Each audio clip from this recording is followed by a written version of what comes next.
thing as push polling, of course. Right. Dear listener, I've just connected tethering off my phone to see whether that connection gives us a better, more stable experience as an experiment for later on. So I'll run that for a few minutes and see what happens. Right. So that's frightening, what's happening there.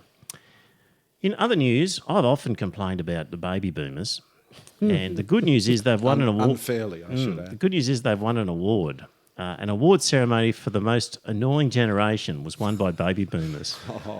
But it's been marred by controversy after the millennials were not given a single participation trophy. Oh, poor little babies. The millennials were reportedly furious, saying they tried their best and deserved at least a certificate or ribbon. It's been my lifelong dream since last week to win this award. I'm so disappointed, a spokesperson for the millennials said. A spokesperson for the boomers said they would store the trophy in a spare room in the holiday house. You know, the room down the second hallway, the one with the little ensuite. Spokesperson for the boomers said they were not precious about the trophy and would be willing to rent it out to millennials for $1,850 a week. Generation X were totally ignored. So there we go. On the topic of boomers, millennials, look out, because those guys are going to screw you again, this time over private health insurance. Because there's a problem in that you guys are bailing out. You're not entering the private health insurance system. And actually, I'm just going to transition that across. You're not entering the private health insurance system. And so it's just full of boomers who want really expensive operations, Like and their knee own replacements and all that sort of thing. and their own premiums are not enough to keep the system going. So somehow or another, they're going to force you into it, like it or not. Don't look at me. I've never had private health insurance in my life. You're sitting across from me. I can't help but look at you, Paul. I was talking about this with Paul on the way over here tonight, and I honestly believe if you tote up everything you have to pay, if you have to tote up what you've got to pay on private health insurance plus what you've got to pay on Medicare, that should be looked at your total insurance premium for the year. Now, honestly, it just doesn't make any economic sense to have some of us off in private health insurance and others of us not.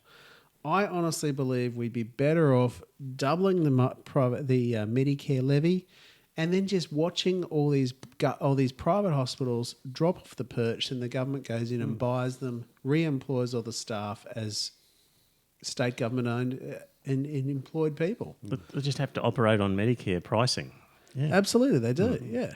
Yeah, we should do a half a show again on private health There and was explain a the mention issues. of this on the news this afternoon, and one person was saying that as an example of us being overcharged as a national community, she said something like a stent, and we are paying, I forget what the figure was, but it was multiple times the amount that people in New Zealand pay for exactly the same item for a manufactured stent. Yep.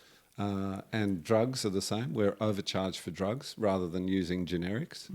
There's a whole range of things where we're being taken to the cleaners. Our health system's got some serious problems, but it's being held up at the moment as being fantastic. But it's got serious flaws. And I was listening to a podcast where they were interviewing the principal of like King's College or Scots College or something, and it was talking about private schools and the interviewer, I think it might have been on God Forbid, where Richard Carlton was saying, well, why should public money be going to your school if people are wanting to have a private school experience? You should be just surviving on your private school fees. You shouldn't be getting any government money at all. And he said, oh, well, the private health system is wonderful and it works beautifully with the public health system, and it's just like that. So, don't worry about it. So, yeah, don't worry about us rich people. We'll enjoy private hospitals. So his argument for and you private plebs can slum it in the public hospital system. So his key argument for government money going to private schools was that government money goes into private health, and that's a wonderful system. Yeah. So the same applies. Yeah, very dodgy logic there. Yeah, it was. So, yeah. Right.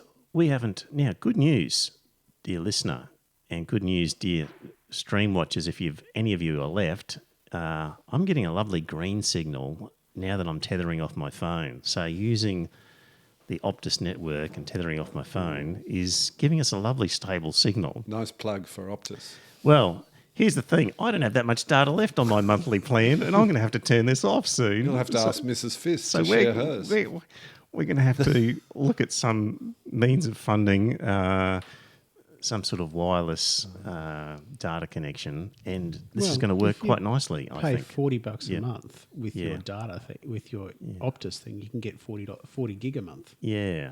Yeah, I'm going to have to do the calculations to see how much data it's using. Yeah. And Jimmy says, "Oh, it seems to be working fine now." So Jimmy, you'll be hearing our conversation now and know why. So yeah, I have another idea. If Yeah. the beer sponsors, if we could increase beer sponsors, we could drink more beer, and we could take the empties down to one of those machines that you feed it in, and you get money out. yeah, you don't get enough. So dear listener, this is going to be a success, but it is going to require me to use some sort of mobile data plan, which can be done. So You can tether it to my phone yeah, if you like, because so- I've got 40 gig a month. have you got okay? So There's an get idea. ready. There's an yeah. offer. Start because I've got to stop on this. So okay, if you're on the stream, there's going to be a little of a pause here because I'm going to disconnect because I'm seriously low on data because of that trip down the coast. So I'm going to disconnect from my phone and then search for yours. Is that okay? Yeah, just okay. got to wait until All it fires up. That's all. Oh, okay. So dear listener, there we go. That's good news. That's going to be a success. Very good news. We haven't spoken about sex lately on this. Shall we? A woman with a disability won National Disability Insurance Scheme funding for a sex therapist in a precedent-setting case. The applicant, who lives with multiple sclerosis, applied for sex therapy for sexual release to be covered in her NDIS plan, but was refused. She appealed to the Administrative Appeals Tribunal, which decided in her favour. The minister for the NDIS, speaking of internet connections, Stuart Robert, remember the guy who had a bill for something like $18,000 in internet connections? Yeah. Is in charge of the NDIS, and I